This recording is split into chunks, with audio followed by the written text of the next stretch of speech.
బోనం. బోనం అంటే భోజనం అని అర్థం. ఈ భోజనాన్ని ఆషాఢ మాసంలో అమ్మవారికి నైవేద్యంగా పెట్టడం ఆచారంగా వస్తున్న సంప్రదాయం. ముందుగా ఈ బోనాన్ని ఒక మట్టి కుండలో వండుతారు. అలా వండిన కుండకు సున్నము, పసుపు, కుంకుమ, వేపాకులు కూడా పెడతారు. అలాగే ఆ కుండపై ఒక దీపాన్ని ఉంచుతారు. ఇలా వండిన బోనం ఎంత పవిత్రమైందంటే అంత శుభ్రమైనది. వండిన బోనానికి సున్నం, పసుపు, వేపాకులు పెట్టడం వలన ఎటువంటి చెడు క్రిమి కీటకాలు రావు. ఇందులో వాడిన సున్నం, పసుపు, వేపాకులు ఇవన్నీ యాంటీసెప్టిక్, యాంటీబయోటిక్గా సంబంధించినవి కాబట్టి ఇందులోకి ఎటువంటి క్రిమి కీటకాలు బోనంలోకి వెళ్ళే అవకాశం లేదు. అలాగే మనం బోనం పైన దీపం ఎందుకు పెడతామంటే, ఒకవేళ మనం బోనం ఎత్తుకొని వెళ్ళే దారి కనుక చీకటిగా ఉంటే అప్పుడు మనకు ఆ దీపమే మనకు వెలుగునిస్తుంది. ఇది బోనం యొక్క ప్రత్యేకత. ఆషాఢ మాసంలో పండుగ ఎందుకు చేస్తారంటే, వానాకాలం ఆషాఢ మాసంలో మొదలై శ్రావణ మాసం భాద్రపద మాసంతో ముగుస్తుంది. వానాకాలంలో మనకు కలరా, మలేరియా వంటి అంటువ్యాధులు త్వరగా వ్యాపిస్తాయి. వానాకాలంలో వచ్చే అంటువ్యాధులు చాలా ప్రమాదకరం. సాధారణంగా ఈ అంటువ్యాధులు క్రిమికీటకాలతో పాటు ఇతర ప్రమాద జంతువులతో వచ్చే ప్రమాదం కూడా ఉంది. అందుకే ఆషాఢ మాసంలో బోనాల పండుగ జరుపుకుంటారు. ఈ ఆషాఢ శ్రావణ మాసాల్లో మహిళలకు కాళ్లకు పసుపు పెట్టుకుంటారు. ఎందుకంటే వానాకాలంలో మహిళలకు అరికాళ్ళు చెడుతాయి. అలా కాకుండా మహిళలు పసుపుకు కాళ్ళకు పెట్టుకుంటారు. అసలు పండుగ ఆషాఢ మాసానికి సంబంధం ఏమిటంటే, ప్రతి ఇంట గుమ్మాలకు, ప్రతి వీధికి వేపాకు మండలు కలుతారు. కనుక ఈ వేపాకులో ఉండే గుణం ఆ క్రిమి కీటకాలకు నాశనం చేస్తుంది. కాబట్టి ఈ పండుగలో వేపాకులు ప్రధానంగా వాడుతారు. వేపాకులో ఉన్న గుణం వలన ఎటువంటి అంటువ్యాధులు రావు. బోనాల పండుగలో ముఖ్యమైనది బలి. ప్రధానంగా బోనాల పండుగకు మేకలను, గొర్రెలను, కోళ్లను అమ్మవారికి బలిస్తారు. బోనాల పండుగలో ముఖ్యమైన ఘట్టం అమ్మవారి ఊరేగింపు. ఊరేగింపు సమయంలో అమ్మవారికి రథం ముందు డప్పు చప్పుళ్ళు, పోతరాజుల విన్యాసాలు, వేపాకులతో పాటు గుగ్గిలం లేదా మైసాచి పొగలు వేస్తారు. ఈ ఊరేగింపుకు కారణాలు కూడా ఉన్నాయి. డప్పు చప్పుళ్ళ ఆ చప్పుళ్లతో పోతరాజులు నృత్యం చేస్తూ అరుస్తారు. అప్పుడు ఆ డప్పు చప్పుళ్ళ పోతరాజుల అరుపు ఊళ్ళో ఉన్న కొన్ని ప్రమాదకరమైన జంతువులు భయంతో పారిపోతాయి.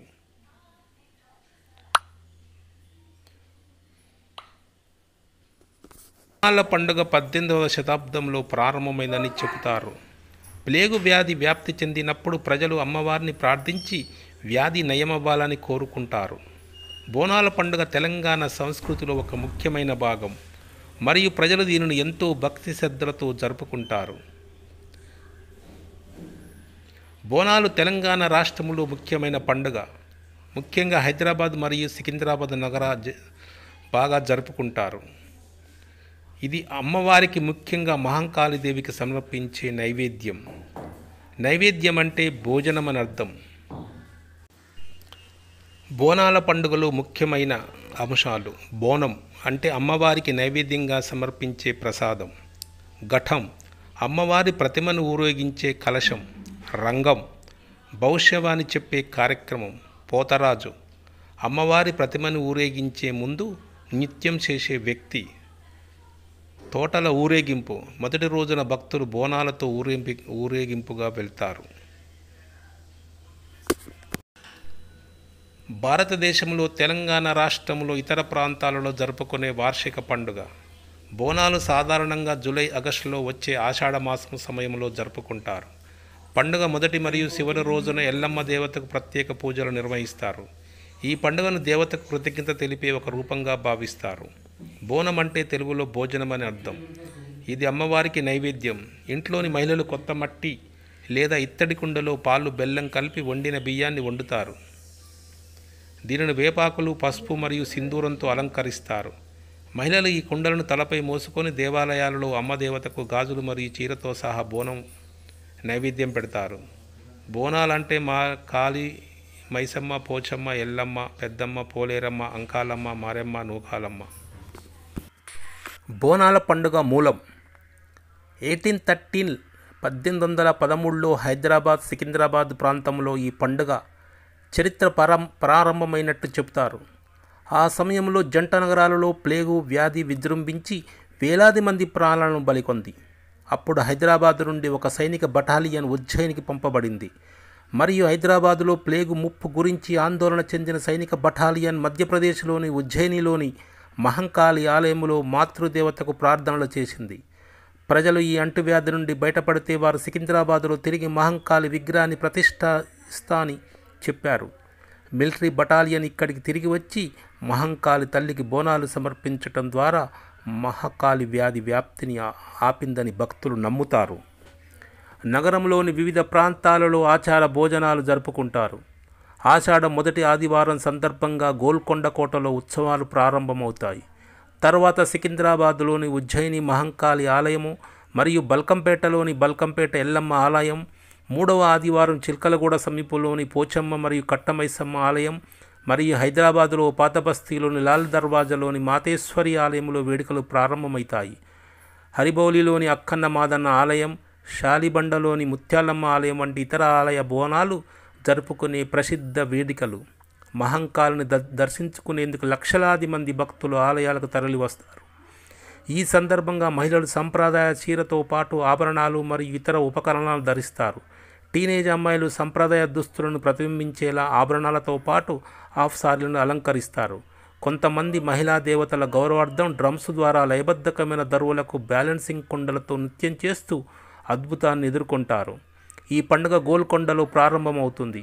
బోనాలు మోసే స్త్రీలు అమ్మవారి ఆత్మను కలిగి ఉన్నారని నమ్ముతారు మరియు వారు ఆలయానికి చేరినప్పుడు ఆ ఆత్మ దూకుడుగా ఉంటుందని నమ్మే ఆత్మను శాంతింపజేయటానికి ప్రజలు వారి పాదాలపై నీరు చల్లుతారు. భక్తులు తొట్టెలను సమర్పిస్తారు. ఇవి చిన్న చిన్న రంగుల కాగితపు నిర్మాణాలు. వీటిని కర్రలతో పట్టుకొని గౌరవ స్నేహంగా ఆదరిస్తారు. పోతరాజును దేవతామాత సోదరుడిగా భావిస్తారు. అతను నగ్న శరీరంతో మరియు బాగా నిర్మించబడిన వ్యక్తిగా ప్రాతినిధ్యం వహిస్తాడు.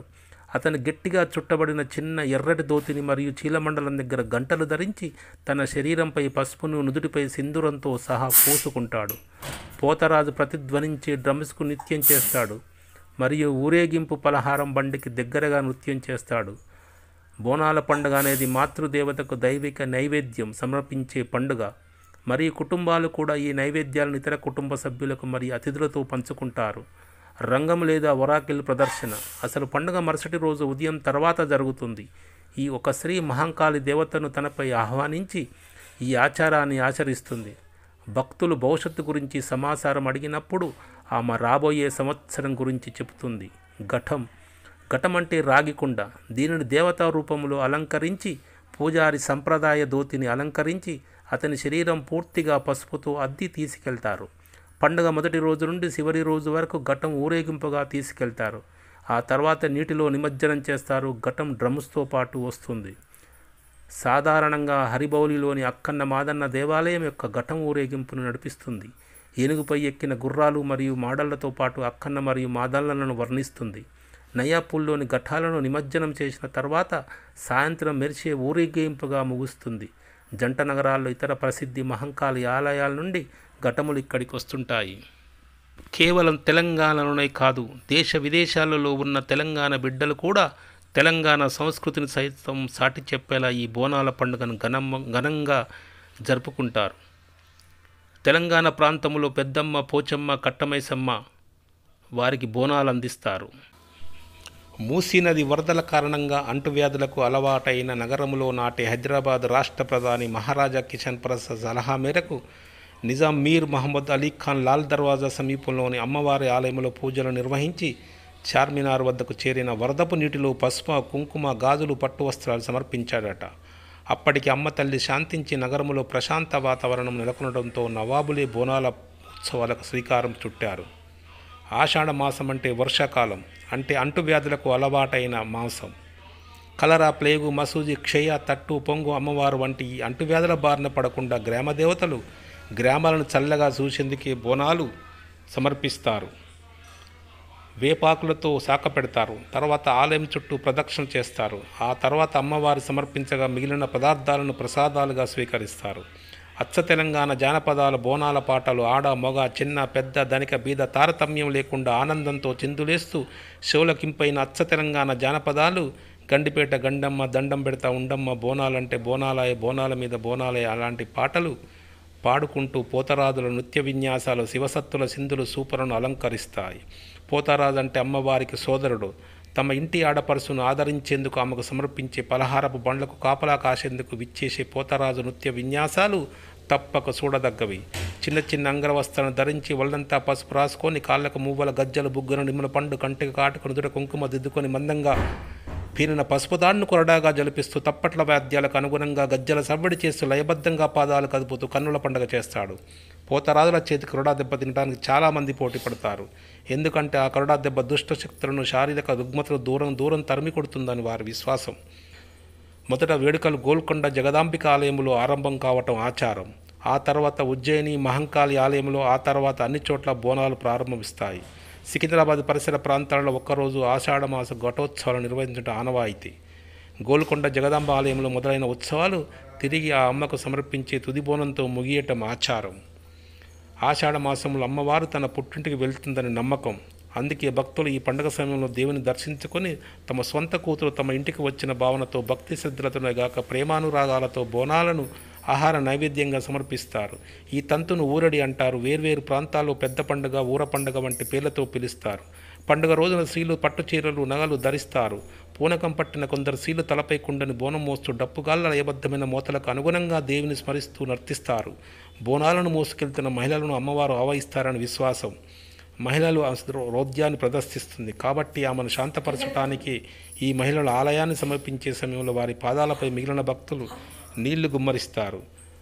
బోనాల పండుగ సందేహం గోల్కొండ కోటలోని గోల్కొండ ఎల్లమ్మ ఆలయం వద్ద మొదలై లస్కర్ బోనాలుగా పిలువబడే సికింద్రాబాదులోని ఉజ్జయిని మహంకాళి ఆలయం బల్కంపేటలో ఎల్లమ్మ దేవాలయం మీదుగా పాతబస్తీ ప్రాంతానికి చేరుకుంటుంది. ఈ ఆషాఢంలోనే కాకుండా కొన్ని ప్రాంతాలలో శ్రావణ మాసంలో కూడా జరుపుకుంటారు.